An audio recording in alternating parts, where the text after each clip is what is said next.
Hoy en Radar, transformación urbana sin corrupción.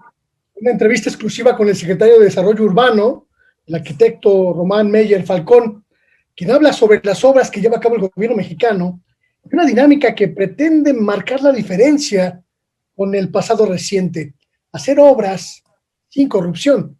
Además, Tlatelolcolab, un proyecto universitario de investigación y de análisis del universo digital, que puede convertirse en una alternativa a los estudios que conocemos, pues controlados por los sectores de la derecha, tanto académicos como mediáticos, y también que pretende convertirse en un arma ciudadana para entender el universo digital y combatir la infodemia. El investigador Eloy Caloca estará con nosotros esta noche para hablar sobre este proyecto. Además, un tema candente, la regulación de las redes sociales. Una charla con el periodista y académico Alejandro Cárdenas, director de Ibero 90.9, sobre los peligros y los riesgos sociales, pero también jurídicos, de regular, de intentar ponerle freno, de intentar ponerle límites a las redes sociales. Yo soy Luis Guillermo Hernández y quiero poner en su radar esta información. Comenzamos.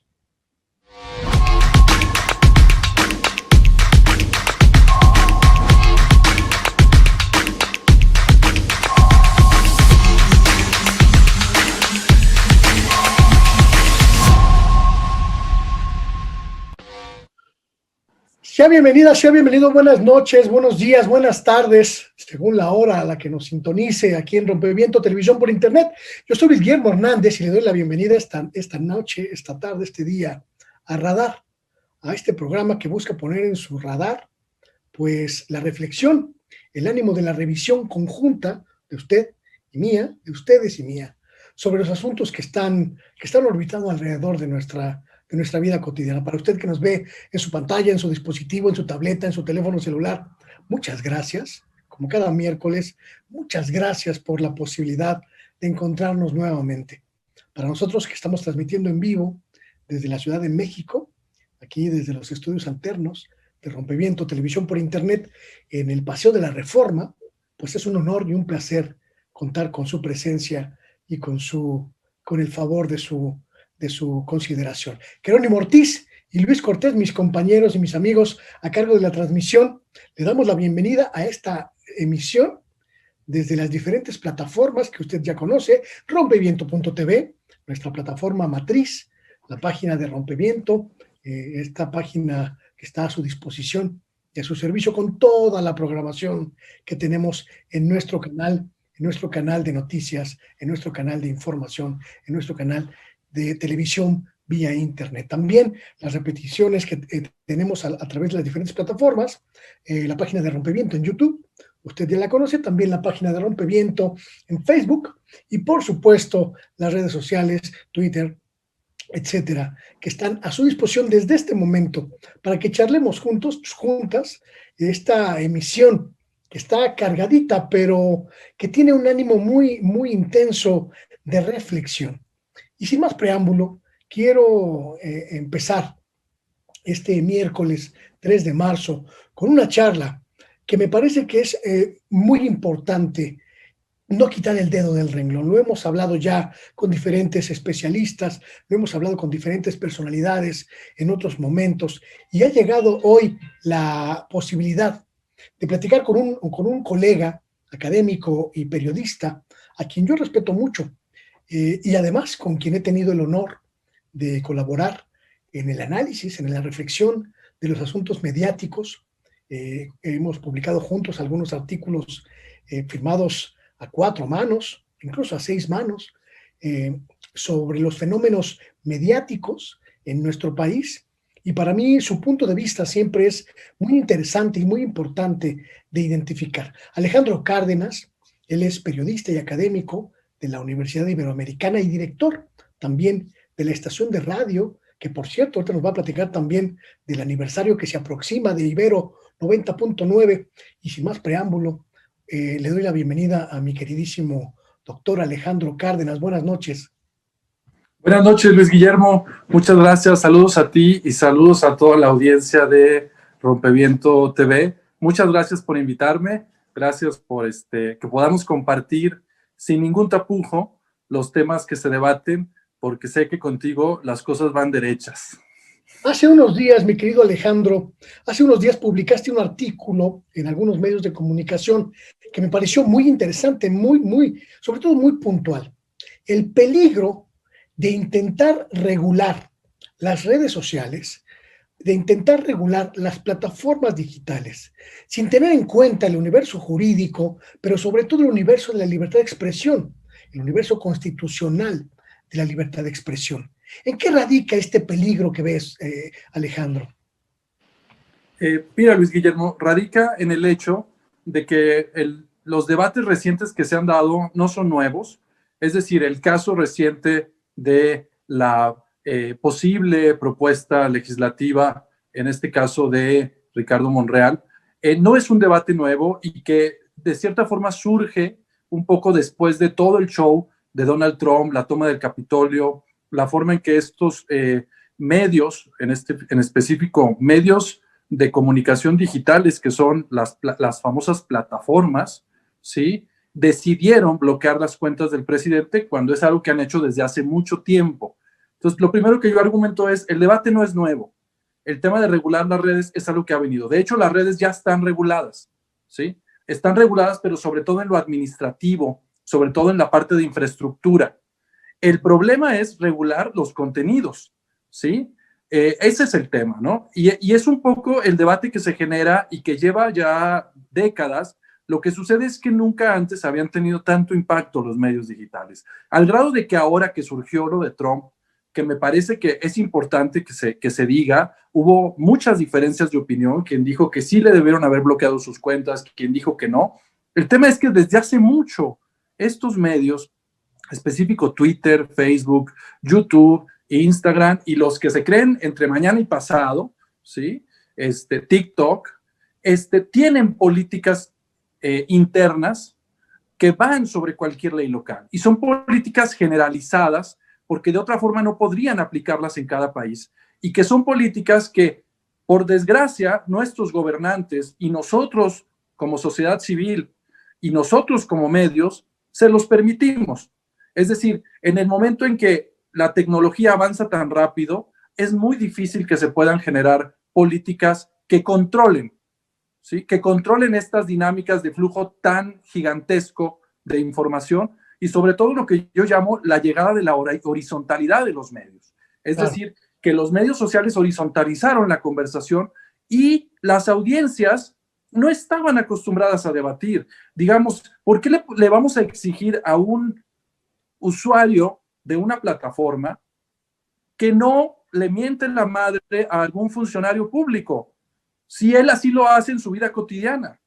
¿Sí? ¿Por qué les exigimos recato cuando esta es una forma diferente de comunicar? Entonces, todo eso, ¿sí?, la masividad de los comentarios en las redes, genera que el gran éxito de las redes sociales, que fue lo masivo, es ahora su gran problema. No saben cómo controlar a las masas. Uno de los puntos que planteas que me parece sumamente importante es el hecho de que sí necesitamos un nuevo pacto, necesitamos crear una nueva forma de entender cómo se procesa lo social desde las redes digitales, cómo se procesa la convivencia social, la convivencia entre ciudadanos y gobernantes, la convivencia entre gobernados y gobernantes, pero también necesitamos dejar perfectamente claro que la libertad de expresión no puede vulnerarse de ninguna manera. ¿Y cómo podemos entrar en la discusión de estos dos grandes universos de ideas, mi querido Alejandro, sin que podamos, sin entrar al fondo de la discusión? ¿Qué podemos hacer? ¿Qué podemos plantear en este sentido? Lo que yo planteo, Luis Guillermo, es un gran debate nacional. Se requiere analizar la circunstancia desde un debate nacional, un debate donde esté incluido sociedad civil, donde estén incluidos medios de comunicación, donde estén incluidos universidades y académicos, y donde esté incluido gobierno, partidos, ¿sí? Y digamos que todas las personas interesadas, porque se requiere hacer un debate nacional ante algo que nos ha sobrepasado. La tecnología siempre está por delante y siempre está en la sociedad una cierta regulación. Yo no digo que sea regular. Hay quien dice que mejor simplemente hay que tomar ciertas medidas, ¿sí?, internas de diferentes situaciones de control, pero no control de contenidos, sino control de tácticas internas, como para que por ejemplo, lo que hizo Slashdot es muy relevante. Desde 2007-2008, ellos fueron los que inventaron esta parte donde cuando hay un comentario, el que se vota mejor es el que queda hasta arriba y el que se vota más mal es el que queda hasta abajo. Ahí hay un control ciudadano, ¿sí? Es un proyecto que lleva haciéndose y muchos medios, incluso Facebook, ni siquiera hace todavía. Entonces, yo propongo un debate nacional donde le entren todos. ¿Por qué? Porque corremos el riesgo, ¿sí?, de que pueda legislarse con el interés de grupos, sobre todo mediáticos. Tenemos una experiencia muy negativa de los grupos de poder, sobre todo los monopolios en México, para regular a su favor, ¿sí? Y en esa lógica, el riesgo es muy alto. Por eso casi nadie quiere entrarle a regular, porque dicen, no, o sea, si siempre nos meten goles, ¿no?, mejor no regulemos. Entonces, el debate nacional se requiere. No tengo claro si este sea el momento por lo electoral, pero esperemos que terminando la elección se pongan de acuerdo los partidos, reaccionen los medios y exijan, incluso el mismo senador Monreal, y recordemos tantos casos, Luis Guillermo, recordemos cómo Duarte en Veracruz metió a la cárcel a unas personas acusándolas de terrorismo cuando estaban asustados por unas amenazas de la seguridad, uno de los estados más violentos del país. Desde ahí empezó este tema donde por tuitear algo los iban a meter a la cárcel por terrorismo. Entonces, el debate tiene que ser amplio y el tema es que se requiere de todos los actores de la sociedad. Se requieren foros, no foros donde solo vayan los diputados y los legisladores como lo hacen siempre, sino foros que generen algo. No el Pacto por México, que fue una medida partidista de intereses solo partidistas que resultaron golpeando a la democracia, ¿no? ¿Cómo sobre la mesa tumbaron a todos los consejeros del INE, por ejemplo? Es un pacto de algo que se ha llegado a suceder en el país, pero no tan formal, y es urgente tenerlo. Están organizaciones civiles como Internet Society, como R3D, otras organizaciones civiles especializadas en derechos digitales y especializadas en el debate sobre Internet y regulación, que también se pueden sumar a este debate. Aquí parece que la única voz que no cuenta, mi querido doctor Alejandro Cárdenas, es la voz de los ciudadanos.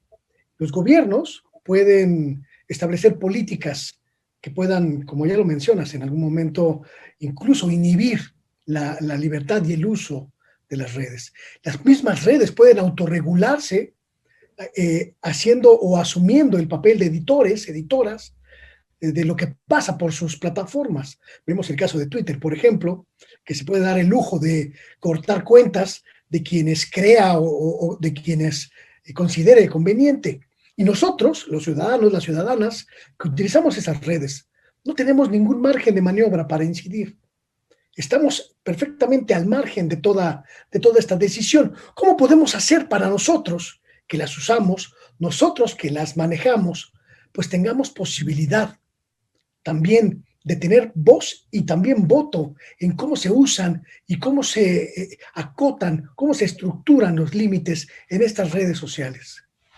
Ahí tiene que haber coordinación directa con las autoridades para que la forma en que ellos inciden en nuestro país sea regulada. Por ejemplo, algo de lo que más ha criticado Tim Berners-Lee, el creador del HTML, es las plataformas digitales no son transparentes en sus algoritmos. Te inventan, te crean hashtags y nunca sabes por qué son, cada rato cambian sus lineamientos matemáticos y eso genera demasiada inconsistencia. Sus políticas internas las han ido cambiando y moldeando. Se les tendría que pedir transparencia en sus algoritmos. Netflix no transparentó ni siquiera las películas que tenían hasta hace como 2, 3 años. Ni siquiera se sabía su catálogo y ni siquiera se sabía cuáles eran las más vistas, ni siquiera se sabía. Como entró a bolsa y se empezó a invertir mucho más, tuvo que abrirse. Entonces, transparencia, eso es algo que se les pide. Y el gobierno de México, junto con los legisladores, les podrían exigir más transparencia. Todas estas empresas tienen acusaciones millonarias por monopolio, como Android de Google, ¿sí? O algunas otras plataformas como Facebook, sanciones millonarias en España, en Inglaterra, en Francia, ¿por qué en México se aplican exactamente las mismas medidas y políticas no se les sanciona? ¿Sí? Nuestros políticos mexicanos y nosotros como sociedad, que no se los exigimos, somos muy condescendientes porque nos engañaron con la idea de que las redes sociales y los medios digitales iban a ayudarnos a mejorar nuestra calidad de vida. Y si bien sí lo hizo, no debo negar que Internet sigue siendo una plataforma y un espacio como este proyecto que tienen ustedes desde hace muchos años, de muchos temas que no se manejan en los medios tradicionales. El problema es que la saturación se está volviendo un problema. La saturación y la falta de control, ¿sí?, de los contenidos se está volviendo un problema que está generando, ¿sí?, que se pierda, ¿sí?, el origen. Y entonces Internet se vuelve una especie de cápsula que se amplía y se contrae en diferentes momentos, pero que en ocasiones ha llegado a ser un elemento importantísimo para la democracia, como la ley de Profeco y tantos casos de videos de youtubers que denuncian cosas y se toman medidas, pero la realidad es que no es permanente y termina siendo de cierta forma controlada. Entonces tendría que haber regulación mucho más dura y sólida a estos medios de los gobiernos de México, porque nosotros no podemos hacer otra cosa, porque al aceptar sus políticas, otra cosa es salirnos, como se está haciendo ahora. Todo el mundo se está saliendo, bueno, no todo el mundo, pero una gran parte de personas se salen de WhatsApp, se van a Telegram y se van a Signal. Esas medidas son buenas. Hay algunas nuevas, por ahí redes que están empezando a salir y se pueden crear redes propias también. ¿Hay algún país, Alejandro, que haya tenido éxito o que haya podido establecer parámetros atendibles de regulación de redes sociales y también de defensa de las libertades que transitan por estas redes? Mira, la Unión Europea me parece que ha manejado uno de los mejores modelos. La Unión Europea, sí, ha asumido un liderazgo importante porque eso ha significado un efecto dominó. Por ejemplo, Facebook, prácticamente cuando la Unión Europea hizo sus regulaciones, que ahorita están a punto de ser autorizadas, ¿sí? Los estándares son políticas de privacidad, reducir la influencia de la polarización de los contenidos, es decir, las plataformas ¿qué hacen? Comenten, comenten, comenten, y de repente se les sale de control. ¿Qué les dice la Unión Europea? Señores, ustedes pueden asumir posturas técnicas para hacer que no se propague la polarización, el discurso de odio, y por lo tanto, fortalecer las bases para un libre intercambio de ideas, porque a final de cuentas, cuando un medio permite la polarización, permite que el discurso se pierda, ¿sí? Y te pongo un ejemplo. Arabia Saudita hace casi 15 años, 20 años, cuando entró Skype a Arabia Saudita, ¿sí?, lo que sucedió fue que el gobierno le dijo, puedes entrar, pero necesitas darme acceso y tener tus servidores en mi país. Y yo vigilar todo lo que ahí sucede. ¿Y qué dijo Microsoft? Ah, claro que sí, por supuesto, yo quiero entrar al país, para mí es negocio, no me importa la privacidad, ni la libertad de expresión, ni los derechos. Los gobiernos tampoco asumen esto, ¿no? Entonces, ahí estamos hablando de varias cosas que son importantes y la Unión Europea es quien ha liderado ese modelo y hay que poner mucha atención a lo que están ellos regulando en estos momentos sobre tema libertad de expresión. Ellos ya tienen algo sobre copyright. Acuérdate las regulaciones que salieron de ACTA, ¿sí?, hace como 10 años, y después intentaron la ley SOPA y no se pudo. Y en materia de copyright y lo que ellos llaman piratería, sí hay regulación ya, ¿sí?, que eso tiene que ver con la gran industria de la música y de los contenidos, que satanizaron a los torrents como si fueran ilegales, cuando son espacios de comunicación que si uno los usa bien, pueden utilizarse en coordinación sin necesidad de caer en lo ilegal. ¿Tú ves en el escenario inmediato, futuro, que pueda haber una discusión nacional sobre esto? Yo creo que quizá podemos pecar de optimistas, pensando que pueda tratar de regularse y que pueda regularse de manera efectiva y eficiente, pues las redes sociales, cuando por ahí está pasando la discusión política, cuando por ahí está pasando la estrategia de golpeteo contra un gobierno, cuando ahí está pasando pues también la polarización social derivada de el cambio de régimen ¿crees que sea posible en medio de toda esta mezcolanza de intereses regular algo tan hoy vital para la discusión pública como son las redes sociales?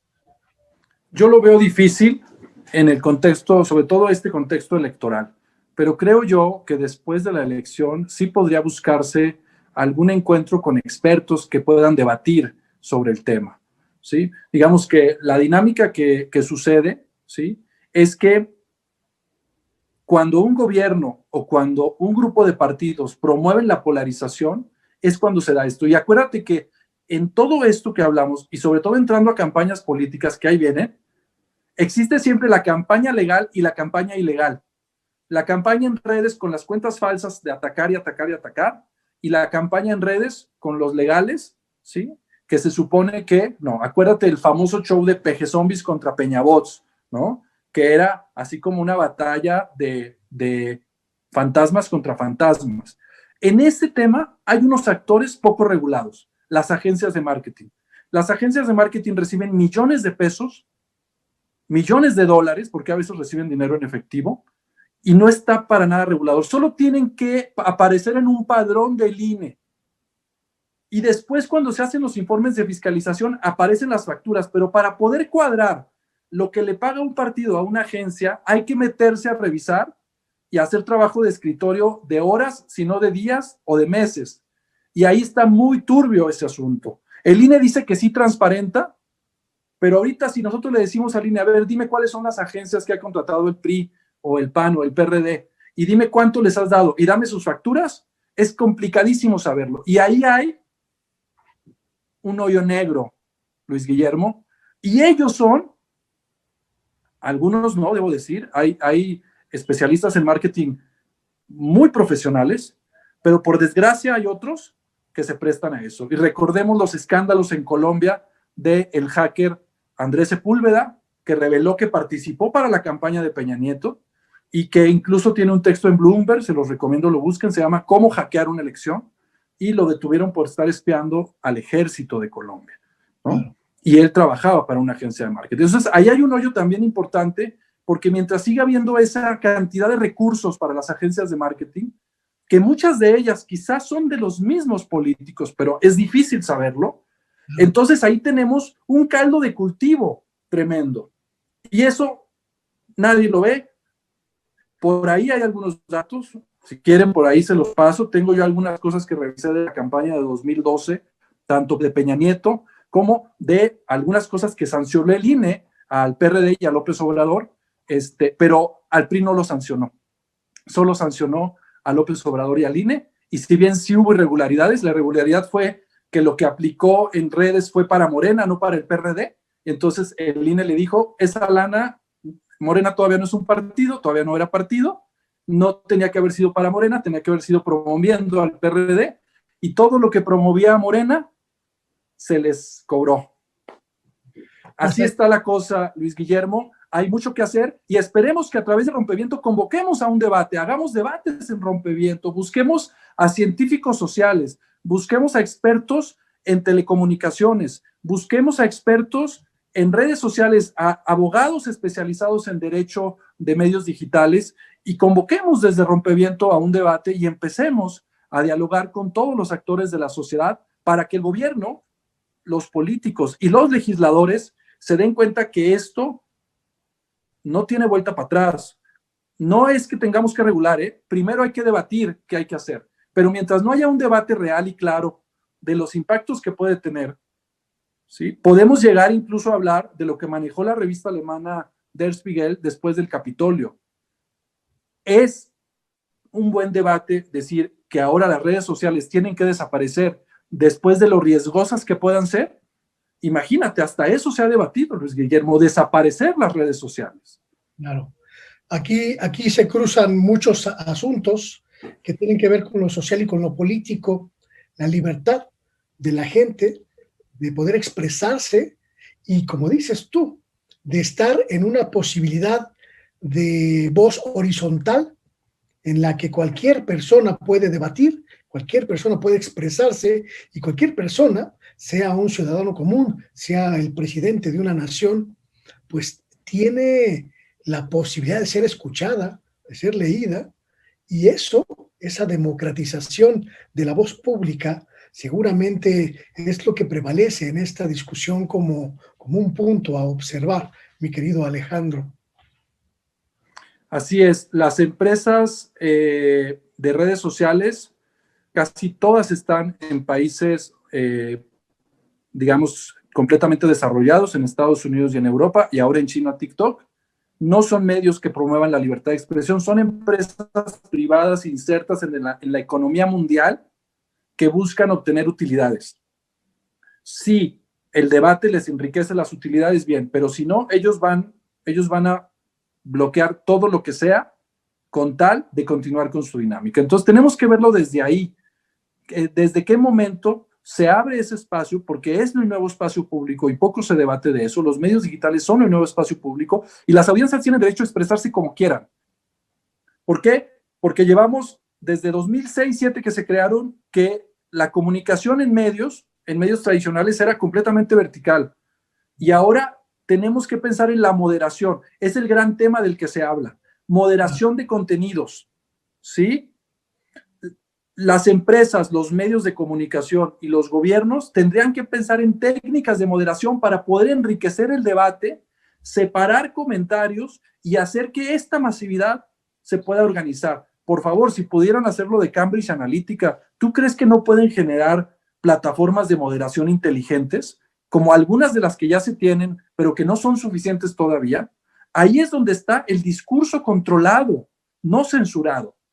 Se pueden generar plataformas, se pueden generar espacios de moderación de contenidos que ayuden a que la gente pueda expresarse, porque la gente no va a quedarse callada. Imagínate, desde el surgimiento de los medios de comunicación, 1850 hasta la fecha, casi todos los medios eran verticales. Quizás la radio, ¿sí? Y los medios que surgieron después con Internet eran los medios mucho más horizontales, donde había una comunicación por ser programas muy largos, ¿sí? Pero a final de cuentas, la moderación de contenidos está volviéndose el gran tema. Y Facebook ahorita tiene 7,500 y habla de casi 15,000 personas moderando contenidos manuales, que no es suficiente para ellos, pero el trato a sus empleados es pésimo, pésimo el trato, ¿no? Entonces, en esa lógica, Facebook tiene un gran problema, ¿sí? Y no es excusa decir, es que son muchos comentarios y es imposible responder a tantos. Cambridge Analytica parece imposible, Luis Guillermo. Claro, claro. Pues te tomo la palabra, mi querido doctor Alejandro Cárdenas, te tomo la palabra de impulsar desde Rompeviento y desde Radar esta discusión sobre las redes sociales, la regulación y la idea de que incorporemos a todas las posibilidades de voces que haya para hablar sobre este asunto, definir este asunto. Y pues te emplazo así abiertamente a que podamos charlar nuevamente en los próximos meses sobre este asunto, porque me parece que es fundamental definirlo. Te doy las gracias, mi querido Alejandro. Y por cierto, te felicito y felicito a los compañeros de Ibero 90.9 que van a cumplir pues nada menos que su mayoría de edad, 18 años. Tú como director de la estación universitaria, pues seguramente estarás de manteles largos, doctor. Así es, estamos muy contentos, Luis Guillermo, estamos muy emocionados. La estación cumple 18 años y estamos celebrando con las audiencias mañana en Ibero 99 FM y en nuestra página web ibero909.fm. Pueden escuchar y ver algunas de las actividades que estamos haciendo. Estamos invitando a colegas de otros digamos que programas anteriores, estamos recordando momentos importantes, estamos haciendo ejercicios de qué hicimos a los 18, estamos jugando con esa idea, ¿no? ¿Tú qué hiciste a los 18, Luis Guillermo? Recuerda, algo importante que hayas hecho a los 18, a ver, ya pues, me puse de entrevistador. A los 18, fui a mi primera marcha, a la marcha en apoyo al ingeniero Cuauhtémoc Cárdenas, imagínate nomás.